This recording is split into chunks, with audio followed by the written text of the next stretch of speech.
कर यही बताने का काम कर रहा हूँ कि अब हमको सामूहिक राजनीति करने की आवश्यकता है। यदि हम जात जात परिवार परिवार व्यक्ति व्यक्ति में बटे रहे तो निश्चित रूप से जिस प्रकार 75 साल के बाद हम लोग केंद्र की सत्ता तक नहीं पहुंच पाए, आगे 75 साल तक भी उस केंद्र की सत्ता में हम नहीं पहुंच पाएंगे अगर हम सामूहिक राजनीति नहीं किए तो। और हमारे संविधान में भी जो लोकतंत्र है वो सामूहिक राजनीति के लिए ही है। हम जात जात परिवार परिवार में बढ़कर राजनीति कर रहे हैं, इसलिए हमको केंद्र की सत्ता नसीब आज तक नहीं हो पाई और तमाम राष्ट्रीय स्तर की पार्टियां बन बन के सब बिखर गई, समाप्त होती जा रही हैं। तमाम पार्टियां राष्ट्रीय स्तर की बन चुकी थी और समाप्त होती जा रही हैं। और खानदानी पार्टियों का हाथ आप देख लीजिए, यहाँ से लेकर पश्चिम बंगाल, दक्षिण भारत, जहाँ भी आपको देखना है देख लीजिए कि 3-3, 4-4 बार मुख्यमंत्री रहने के बावजूद पार्टियां खत्म होती जा रही हैं। उसका कारण यही है कि वो अकेले राष्ट्रीय अध्यक्ष और मुख्यमंत्री आजीवन बने रहना चाहते हैं, दूसरे को मौका नहीं देना चाहते।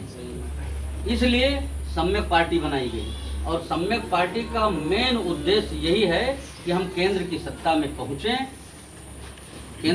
में पहुंचे, सामूहिक राजनीति करते हुए। और वहां पहुंचने के बाद इस देश की शिक्षा की हालत, स्वास्थ्य की हालत, इस देश के रोजगार की हालत, किसानों की हालत, सारी व्यवस्थाओं को सुधारने का काम करें। और ये होगा कैसे?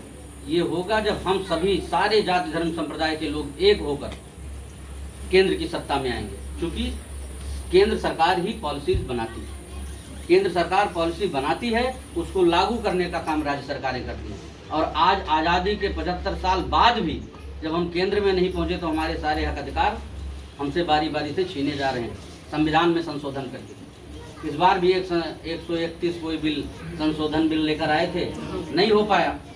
अभी वो तैयारी करेंगे और सांसदों की व्यवस्था करेंगे, भाई जिनको करना है।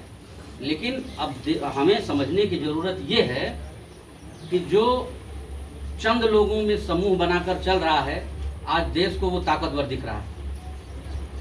बाकी तमाम जातियों के लोग, तमाम धर्म के लोग, तमाम संप्रदाय के लोग ऐसे पड़े हैं जो अकेले अकेले ठेका ले रहे हैं कि हम देश को सुधार देंगे, प्रदेश को सुधार देंगे। ना वो देश को सुधार पाएंगे, ना प्रदेश को सुधार पाएंगे अगर वो पार्टी का राष्ट्रीय अध्यक्ष अकेले बने बैठे और अकेले पार्टी चलाना चाह रहे हैं। ऐसे तमाम नेता इस समय निकले हैं, बड़े 30 मार खां हैं। और मैं बता दूं आपसे कि अकेले वो अपनी सीट के लिए केवल परेशान हैं कि हम कैसे सेट हो जाएं, हमारा परिवार कैसे सेट हो जाए। बाकी समाज से, अदरवाइज किसी देश से, किसी चीज़ से उनका कोई लेना देना नहीं, शिक्षा से, रोजगार से, किसी चीज़ से लेना देना। वो केवल समूह में जा करके, समूह में जाते तो हैं अपने को रिप्रेजेंट करने के लिए, दिखाने के लिए जाते हैं कि हम भी भाई सबकी लड़ाई लड़ रहे हैं, हम अकेले सब कुछ कर लेंगे, अकेले सब कुछ कर लेंगे। आप ये बताओ, इस देश भारत देश में जहाँ विभिन्न प्रकार की जातियाँ हैं, विभिन्न प्रकार की बोली भाषा है, विभिन्न प्रकार के लोग हैं, विभिन्न प्रकार के उनके पहनावे बढ़ावे हैं, आप एक प्रदेश से दूसरे प्रदेश का लैंग्वेज समझने तो आपको समझने के लिए वहाँ के लोगों को लेना पड़ेगा। अब आप कह रहे हैं कि अकेले इतने बड़े विविधता के देश में हम अकेले सब कुछ कर लेंगे? झूठ बोल रहे हैं ना। आदमी को ऐसे समझ लेना चाहिए। और किसी भी व्यक्ति को किसी पार्टी में काम करने से पहले उस पार्टी के संविधान को देखना चाहिए। क्योंकि इस देश में बहुत लोग लेते हैं महापुरुषों का नाम, बाबा साहब के नाम पर पार्टी बना रहे हैं, ज्योतिबा फूले के नाम पर पार्टी बना रहे हैं, हाँ, छत्रपति साहू जी महाराज के नाम पर पार्टी बना रहे हैं। हम लोगों को समझना ये है कि वाकई में ये महापुरुषों को मानते हैं कि नहीं मानते हैं। अब कई आप जानेंगे कैसे? जानेंगे जब उनके पार्टी का संविधान देखेंगे।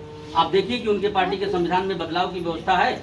यदि बदलाव की व्यवस्था नहीं है तो बाबा साहब के भी नहीं है, ना आपके हैं। वो सिर्फ उनके नाम पर वोट इकट्ठा करने का काम कर रहे हैं। ठीक है, आप जिस व्यक्ति की विचारधारा को जानना चाहते हैं कि वो कितना बड़ा अपने आप को नेता बन रहा हो, चाहे जितना बड़ा नेता हो, आप उसके पार्टी का संविधान पढ़ लीजिए, आप खुद समझ जाएंगे कि उसमें आपको कितना हक अधिकार देगा। वो मंचों पर, बड़े बड़े मंचों पर माइक लगाकर झूठ बोलकर चला जाता है, चिल्लाता है। हम लोग समझते हैं वाकई सच्चाई है इसकी बातों में। कोई सच्चाई नहीं। सबसे ज़्यादा झूठ वही बोलता है जो कहता है इस काम को मैं नहीं करूँगा, उसी काम को करता है। आप देख लीजिए, मोदी जी हर साल 2 करोड़ नौकरी दे रहे थे, कितने लोगों को मिली? वो झूठ बातें थी। झूठे बातें थी। झूठे बातें। और आज का नेता ये समझ लिया है कि अगर विरोधी झूठ बोलकर सत्ता में आ रहा है तो हम भी झूठ बोलकर सत्ता में आएंगे।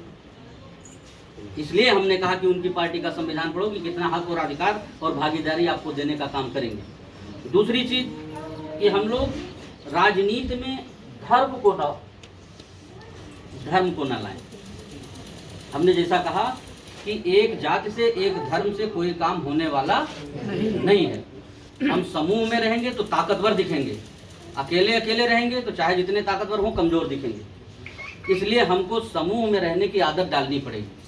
हम क्यों ना एक ही पार्टी में बारी बारी से सारी जाति के लोग राष्ट्रीय अध्यक्ष बने, क्यों ना बारी बारी से एक ही पार्टी में सारे लोग प्रदेश अध्यक्ष बने, सत्ता में आए तो बारी बारी से मुख्यमंत्री भी बने, प्रधानमंत्री भी बने। हमारी पार्टी का जब राष्ट्रीय अध्यक्ष उत्तर प्रदेश का कभी होगा, कभी बिहार का होगा, कभी मध्य प्रदेश का होगा, कभी झारखंड का होगा, कभी हरियाणा का होगा, कभी दिल्ली का होगा, कभी महाराष्ट्र का होगा, कभी छत्तीसगढ़ का होगा, कभी राजस्थान का होगा, कभी पंजाब का होगा। जब सारे राज्यों से हम राष्ट्रीय अध्यक्ष बनाएंगे और विभिन्न जातियों को बनाएंगे तब ना व्यापक पार्टी खड़ी होगी, बड़ी पार्टी खड़ी होगी। और जब सारे लोगों को मिलाकर हम केंद्र की सत्ता के लिए अग्रसर होंगे, जो हमारा मेन उद्देश्य है, हमारी पार्टी का मेन उद्देश्य ये नहीं कि हम राज्य सरकार बनाएं। सत्ता परिवर्तन करना सम्यक पार्टी का उद्देश्य नहीं है, ये आप लोग जान लीजिए। सम्यक पार्टी का उद्देश्य व्यवस्था परिवर्तन होना चाहिए।